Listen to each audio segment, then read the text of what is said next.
Walking around the back of the car, we see how the bumpers have been tucked in a little bit tighter. I know that you can go way up to them, up to the edge, and this will, if you take the spacers out, will tuck right up to the body. I just don't want it that close. Of course, some tape marks that'll be removed later. What we have also done is on the back of the car, we've added a 1970 Camaro tail panel and tail lights. I like the round look. My wife and I were talking, and we decided that the Novus square lights didn't go with the front of the car, so I went in and I started welding in the panels from a 70 Camaro. I bought a brand new tail panel and just started welding away. We've also added a center panel, a piece of steel across that. I was going to use it for a gas fill neck, but that gas fill neck has got a new purpose, and I'll show you that later on. But definitely the way to go. We also had to cut down the bumper because the bumper, if you look at the top of it, it used to go straight across and would cover the tail lights. So we had to section that bumper down, along with sectioning 1.5 inches out of the middle to get it to kind of tuck up to a little bit better. All the lights are LED. The Camaro ones that I've got in there now are going to be replaced later on with a more modern LED style Camaro taillight that I found on Amazon. These are just to put into place while I can drive the car around, and I do show it as it is, and it does very well. It seems to win trophies. A couple of areas you got to be careful of is when you're in the trunk. Right now I'm putting in a fuel cell, so I've got some steel just basically holding together the lock system and the bottom of the new panel. Once the fuel cell or the gas tank's removed, I'll put the fuel cell in, and I'll put in panels to help support and increase the metal on the tail panel, just to make it complete and form in correctly, and then I'll seal it all off. I have not decided whether or not I'm going to bring stay with this bumper. I may end up going with a Camaro bumper. I just haven't figured it out yet, and we'll see how that goes in the future. Like I said, this project's been going on for 7 years, so there is no real hurry on it. Those of you who own cars and are on a budget and work for a living like I do, you're kind of restricted to the way things go with the job and with the income. The addition here is I've got no locks on the trunk. It's been smoothed out and they're gone. There's a pop button, and that's what I plan on putting inside the gas fill right now. Once I change over to fuel cell, that'll be where the button goes, and antenna for the alarm system. We do have all kinds of electronics that are going to go into it, mainly because the electronics of the day won't support it. So I've got a dual alarm system here, and the reason I went with duals is one of them's actually the alarm, and the other one's actually a trigger unit for power windows and all that kind of stuff. What I wanted to do was be able to set the alarm, have the doors lock, and the windows automatically go up. So that's part of this whole circuit board. And then of course we've got a new fuse panel that'll go into the back of the car. That'll supply the power for the stereo and all that kind of fun stuff, to provide what we need for the car's power. Right now she's running the old 42 amp alternator in it, and when I got done putting in the stereo, I realized that the 42 amp alternator, the stereo being played loud, would kill it in a matter of hours.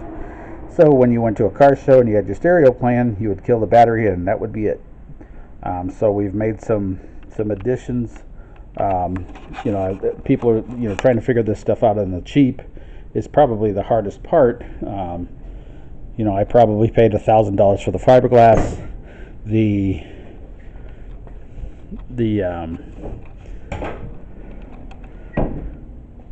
engine's I've got a new crank for. There's some other stuff that I'm going to do with the engine. I haven't really gone all the way through, but I want to retain the factory engine that came with it. I do want to reduce the size of the master cylinder. I've got a master power switch with the battery that runs in the trunk. If you look, there's a pretty good wire running back there, so I'm not losing any power there. But like I said, the mice got into the wiring and pretty much ate ate the start circuit, so there's shorts in it and all that kind of stuff. It being a small block, one of the nice things about it is I ran across a junk S10, and I've got the entire drive unit sitting over in my my parts washer, waiting to be washed so that it can be sandblasted so that I can powder coat it. Almost everything that I've gotten or done, welding wise, bodywork wise, I've done with this $100 Home Depot welder. My sons make fun of me, but it's, you know, if you're going to learn to weld, that's the best thing to use. So definitely go grab one and just start welding stuff and see how it goes.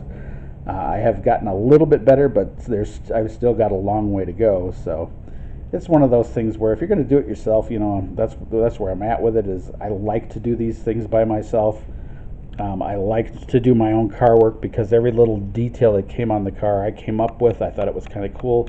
Yes, I've stolen some ideas from some of the TV shows, like I'm not the first person to smooth a bumper. I am the first person in my family to smooth a bumper.